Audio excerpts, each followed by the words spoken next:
Assalamu alaikum, my name is Hannah and this is Pepper and Pine. Welcome to day 17 of Qur'an Journaling. Today I'm working on Ayat 21 and 22 of Surah Kahf. I have my Ibn Kathir Tafsir. I really like having a book form for the Tafsir. I am also using some online lectures as well. I have my word-for-word Qur'an. I really love having this Qur'an.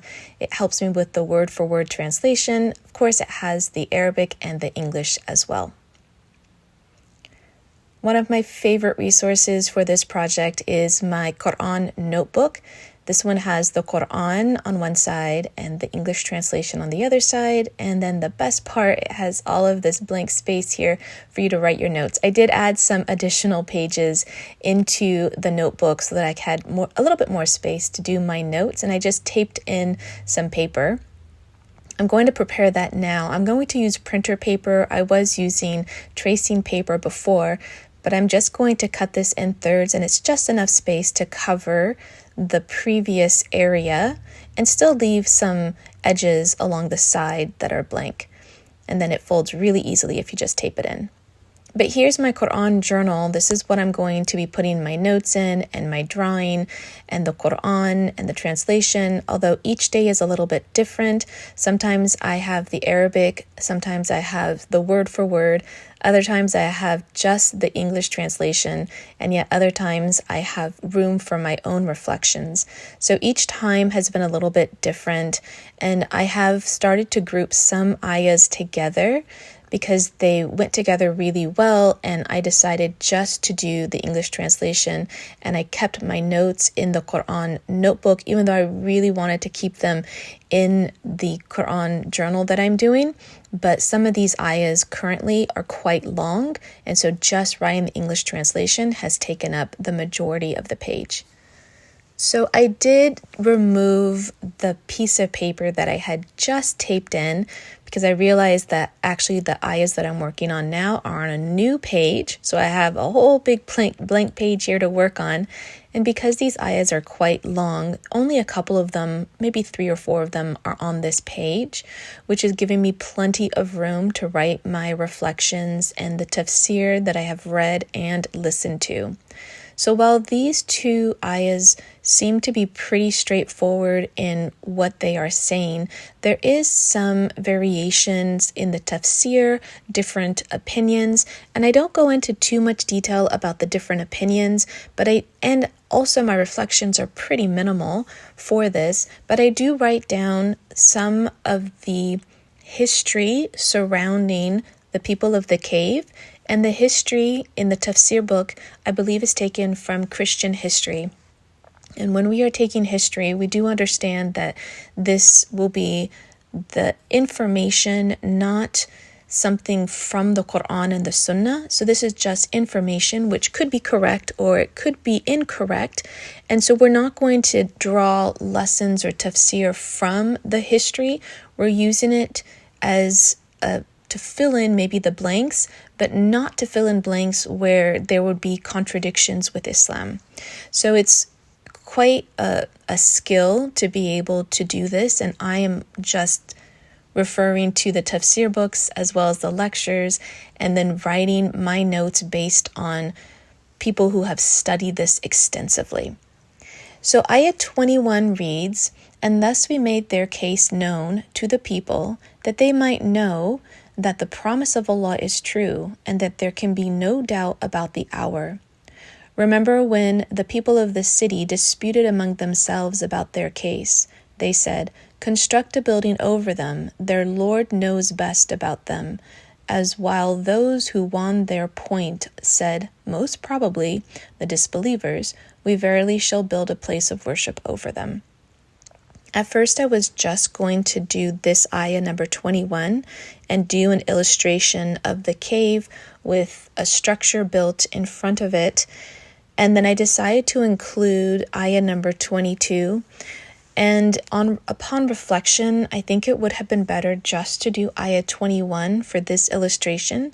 And instead of writing the next ayah, which is quite extensive, I could have used that space to write my reflections. So currently my reflections are written in the Tafsir book in the margins, where I write a couple of notes here and there, and then the bulk of my notes are still in my Qur'an notebook. So now that I've written my notes and listened to my tafsir, I've begun my drawing process. And while a cave should be a really simple thing to draw, I really struggle with it. And every day I think the drawing isn't going to take too long.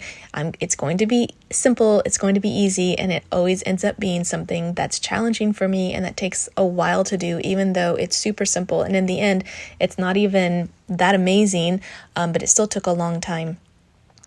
So I have the cave off to the same side that I had the cave drawn in maybe 2 or 3 entries before. And this time I'm putting a structure in front of it. And this is part of the ayah where the people disputed whether they should build a masjid or at least put something in front of the cave, because what ends up happening with the people of the cave, and this is the story based on the tafsir, is that they leave the cave and they don't know, how long they've slept. And really, that's sort of inconsequential, you would think. It turns out to be of great importance, but to them, in the moment when they've been sleeping and they awake, they don't know how long they've slept. It could have been a day, it could have been part of a day. But they have some money, they're going to go to town, and they're going to get some provisions. And before they go to get provisions, they talk amongst themselves, like, be discreet, don't make yourself known, don't draw attention, be careful if you're caught, they'll surely stone you to death if you don't revert back to the old religion.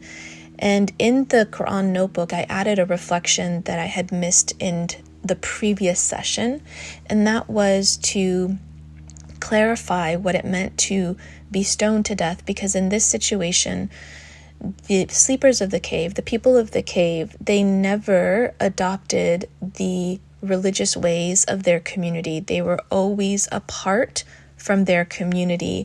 They always just worshipped Allah subhanahu wa ta'ala. And in the moment of the festival is when they remove themselves. So instead of participating or being on the outskirts or in their heart knowing that it wasn't right, they always just believed in Allah subhanahu wa ta'ala. But this particular situation where they became known to the king that they were not following the religion, that is the moment where they stood up for what they believed. And in their court, and when they were being accused, they then accused the people, like, where is your evidence for this? And so in them being found, they now could never go back to being silent. So when they could be stoned to death for their belief, it's that they wouldn't be now forced to believe something wrong. They would just be forced to be silent. And so I wanted to add that, and I just did it. I did it in my Qur'an notebook rather than adding it in this entry. But I wanted to update what I had previously thought about ayah number 20. So in this case, when it's like, be careful, don't be seen, Allah subhanahu wa ta'ala made their situation known, and it was based on the money that they used, because the money was 300 years old. And so when they went to go purchase some food, the shopkeeper is like, I don't know this. This is not current money. The markings don't look familiar. And then he asked, one of the other shopkeepers, and it just kind of went around like, what is this? And as the man the young youth was walking into town, he also didn't recognize anything. He didn't recognize the landmarks. He didn't recognize the people. He was really confused. And you could imagine just waking up and being so it's a jarring sensation. You can imagine it being a jarring sensation that you suddenly don't recognize anything, you don't recognize the people, you don't know where you are. So when the people of the shop finally went to the governor or the king or to the court and just was like, this is what's happening, and to inform other people, they went to the cave, and that's when it became known not just to the people of the cave but to everyone, because this story of the people of the cave was well known to the people of this town, country, location, community. It was well known because they disappeared and they just vanished for over 300 years. So it was very well known. So when they came, and showed themselves and had the money and had the attire and had the story, they were believed. And then as soon as they were believed, then they went to sleep and passed away, or they just passed away. So Allah subhanahu wa ta'ala, their purpose had been served. Now everyone knew how long they had been sleeping for. And then the argument of the time of whether the soul is resurrected only or the body and the soul was finally confirmed, because it is the body and the soul which is resurrected.